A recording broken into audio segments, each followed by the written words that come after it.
from now until the 2019 NFL Draft takes place, we hope to showcase as many prospects as possible and examine both their strengths and weaknesses. Most of these profiles will feature individuals that the Pittsburgh Steelers are likely to have an interest in, while a few others will be top-ranked players. If there is a player you would like us to analyze, let us know in the comments below. Louis Cardinals in 1973 second cousins with Major League Baseball left-handed pitcher Darren Oliver. Tape breakdown. The tight end position is loaded for the 2019 NFL Draft, and like Daniel did earlier this week, I'm going to choose one that isn't as well known yet as some of the other prospects. San Jose State Spartan and Senior Bowl participant Josh Oliver fits the profile of the modern tight end. Big, athletic, and can stretch the field. It seems like every team has at least one of these types nowadays, and with good reason. They create mismatches of which the QBs can take advantage. Oliver was used all over the field, lining up as the Y in line, as the H on the wing, in the slot and out wide. He shows good acceleration off the line of scrimmage and nuanced understanding of route creation. He understands the timing and the routes, and that sometimes, for example, you need to hesitate to set up defenders or allow teammates to clear so his path would be free. He has the ability to gain separation from defenders in a variety of ways. He can be physical with them at the top of the stem, he can use acceleration to run away, and he shows good footwork on the outside to manipulate defender on the outside. He can run all the routes on all levels. Has a good catch radius and ability to adjust to balls outside of his frame. He tracks the ball well, high points when needed, and show good awareness on the sideline and in the end zone to get his feet down. And after the catch he shows off his athleticism and strength with spin moves, hurdles, or just dragging defenders for extra yards. As a blocker he needs some work, as most TEs do, but what I see are technical issues that can be fixed. What he does have as a blocker is the want to. He wants to block, he likes to be physical, and will pancake a defender if he gets an opportunity. And he has good reps. They aren't all bad by any means, but he can be a lot better. The three main issues I see are: when he makes contact, he dips his head. Good defenders will sidestep him and he'll be grabbing at air. Secondly, he bends too much at the waist, and gets out over his toes. A tug from the defender and he'll be tossed aside. And lastly, when blocking laterally, whether in an outside zone scheme, a wham block inside, or slide block across the formation, he's a bit slow getting to where he needs to be. Just needs to step up the intensity and get there a little faster. All fixable issues.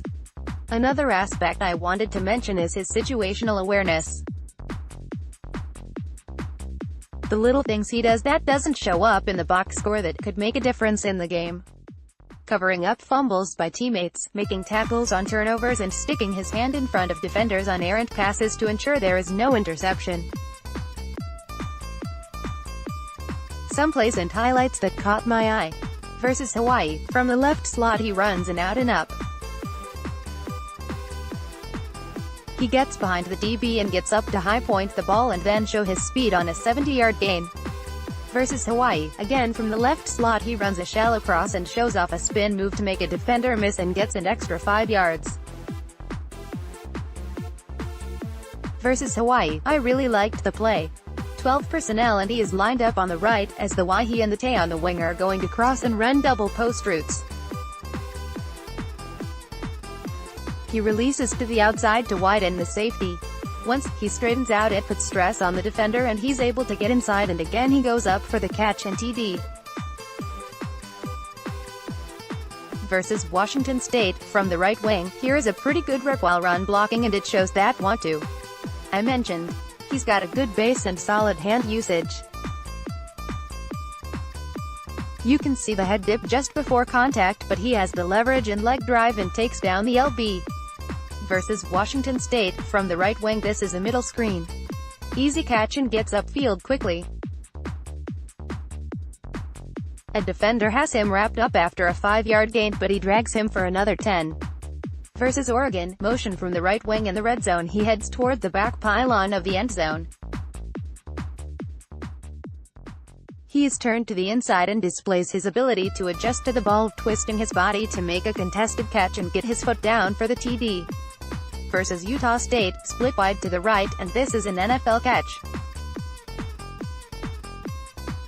Good quickness to get off the line of scrimmage and gain the outside of the DB. It's a back shoulder throw and he shows the body control and good hands catching away from his body. Versus Utah State, lined up as the Y on the right. This is a fairly easy catch as he is wide open. But what caught my eye was the explosiveness off the line of scrimmage. Oliver is an intriguing player.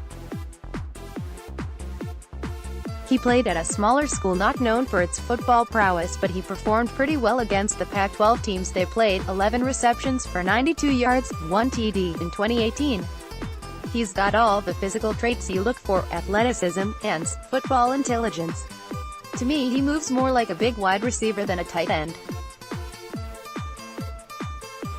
NFLDraftScout.com has his 40 time estimated at 4.84.